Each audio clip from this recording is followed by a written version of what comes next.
All right, it's been a while since we have done a vlog. Justin and I have just been really busy. Long story short, he's been busy with baseball and I've been busy with work.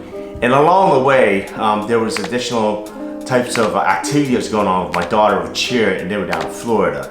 So with all those things going on, we just really didn't have time to put together a vlog. But with that being said, while we have a little bit of time when the girls were away doing the competition, we were thinking about, actually I was thinking about updating my Mac. As some of you know, I've been using the Mac Pro 213, which looks like a trash can. And then also about a year and a half ago, Justin and I went ahead and updated the CPU ourselves from a 6-core to a 10-core, a Xeon 10-core. But with that being said, with the new iMac Pro that was just released earlier this year, the Mac Pro 213, it was really starting to fall behind times. And I was looking at and doing some research and thinking about how do we get a best bang for the buck, because him and I, even together, we don't have $15,000 to go spend on a brand new iMac Pro. So what I did was I went out and did some research with regards to Hackintoshes. Now, for those that don't know, Hackintoshes are basically using your PC, since the macOS also uses Intel processors, and we built and then put on the OS X software operating system onto that PC, and it will run just like a Mac, because as of current, Mac is still using an Intel processor within their computers. So with that being said, there's a huge community out there that I think it's Tony Mac 86. You can take a look out there. I'll put the link below after this particular vlog, and you can kind of take a look at how people build or how they perform with the Hackintoshes that's out there. Now, with that being said, we did some research and we started compiling the parts that we want to use for this Mac build.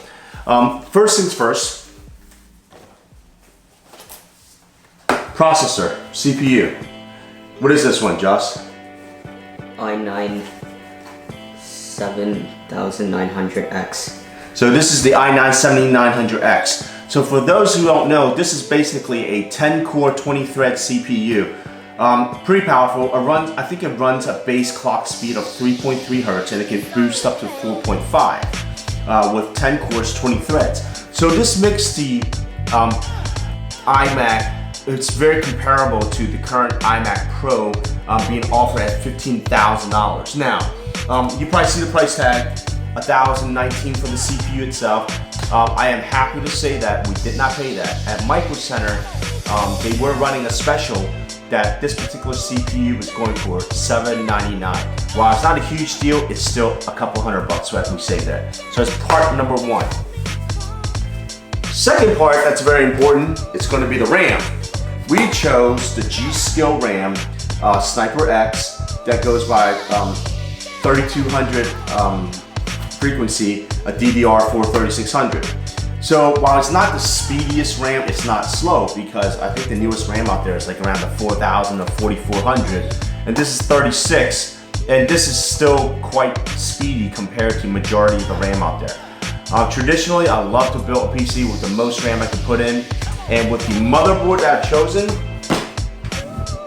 it is the Asus X299 Prime Deluxe. This is their top of the line for the X299 line right now, aside from maybe the ROG. This is still more pricey. I don't know, does that truly mean it's better? But with that being said, this motherboard at Asus is a very good brand. The board itself can hold up to 128 gigs of RAM. But ultimately, I think depending on our usage, we will upgrade the RAM from 32 to 64, but I don't foresee us going past 64, especially with the RAM prices as of current being so elevated and so expensive. So this is an additional piece that we're using. Now, we got the CPU, got the RAM, got the motherboard. Then the next thing that we use will be, of course, you're going to need the M.2 drives instead of using hard drive to get a speedier transfer. We chose to use the 960 Pro and also the 970 Pro. Both of these drives are quite speedy. The read and write speed's about 35, I think. and 3.5 gigs, and then the right is around 2.5. So they're very speedy drives, especially because they are SSD NVMe. So the newest versions out there to support our build. I can't show you the video card yet, but we did use we stay with AMD because for video editing on Mac Final Cut Pro, it's still the more proprietary, the more the one that they use actually in Apple. So you want to try to use as much as parallel type of hardware as what they use in the main unit, but you can step it up in power. So we went with the Vega 64 LC, which is the liquid cooled version. As you know, a lot of crypto miners out there right now really push up those prices for graphics cards. So it didn't come cheap, but I did find a hookup from a friend that knew someone at AMD and whatever else. Luckily, we pay sub 1,000 for that graphics card, but also we do have a RX 580, which we will use in conjunction with it. This machine is not going to be made for gaming, but I would say this. While we're going to build the Hackintosh, which will run the OS 10, we will dual boot the system and also install Windows 10 Pro on there, so I can get the best of both worlds. Gaming, I'm not going to do much. Gaming is this guy. He has his own 7700 980 Ti, so he's on his own. He won't interrupt our productivity machine.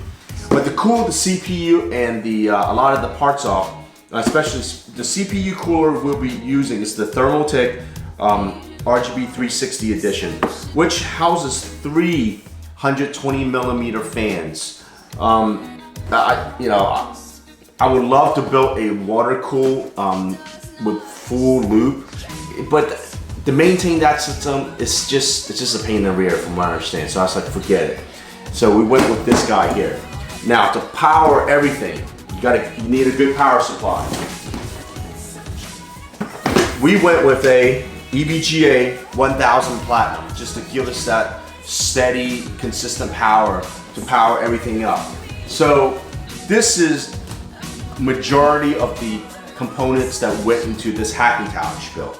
Now, cases, as you all know, let me switch with him because as you all know, the trash can Mac, it looks great, right? And it feels great. Anything Apple officially puts out from the Apple Store, it's second to none. The quality and the way it feels and the way things just looks, the aesthetics and the cosmetics is just beautiful. While traditional PC, we're not going to get that type of beauty or refinement out of it. We did pick out a case, which is going to be a lot larger, but it's going to be pretty neat.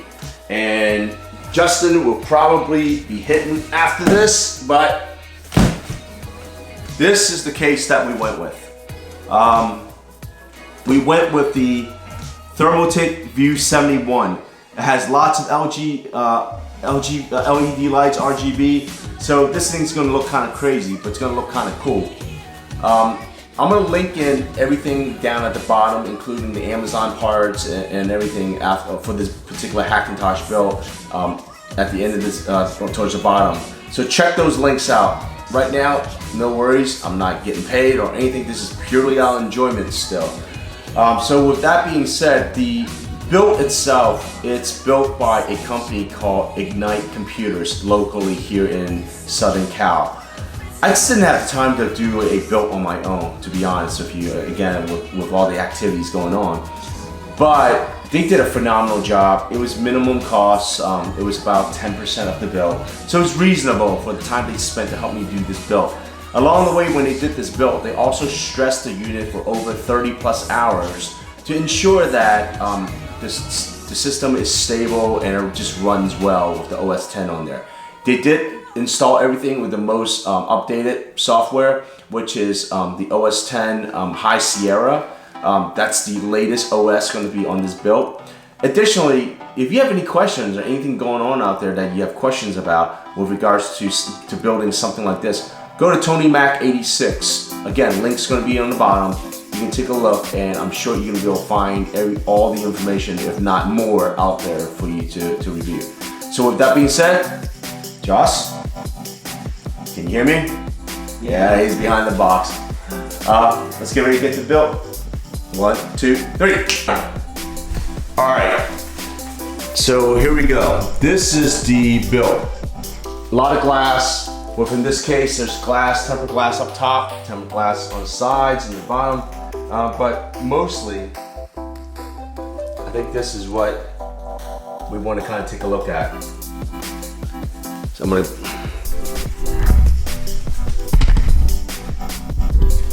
So within this unit here, like I've mentioned, the RAM, the motherboard's great. It looks great. This actually has a, when it's powered up, there's an LCD in there that tells you temperature and just this performance stuff for the motherboard. RGB, vertical triple 120 millimeter fans. Here's the Vega 64, 8 gigs, liquid cool edition, and then here's the RX 580. This particular unit overall, when he benchmarked it, it's literally 40% faster than my previous Mac Pro 213. Even though it has the same amount of core, but the clock speed and the frequency is different. So it is pretty good. Overall, I think that doing the test of it, we're pretty happy, but you know, overall, I would love to achieve a higher score. So to give you some comparison, for Geekbench, for the multi-thread score, on my old machine, on my Mac Pro 213, it was coming in around 28,000 as a multi-thread score. With this particular build, this particular machine, we got it up to around 40,500. So while it's not double, it's a really solid increase with everything that we have done. I know Justin hasn't, contributed too much, but he helped me pick up some of the parts. It's just the fact that how laid out, how's it look, and everything. Again, everything needs to be found. You can find it below this particular vlog, but we're gonna set it up, and then I'll continue to update everyone about how it performs and how stable it is. But as you can tell, it's a pretty nice build. They did a really good job with it. We were really happy. So with that being said, until next time, peace.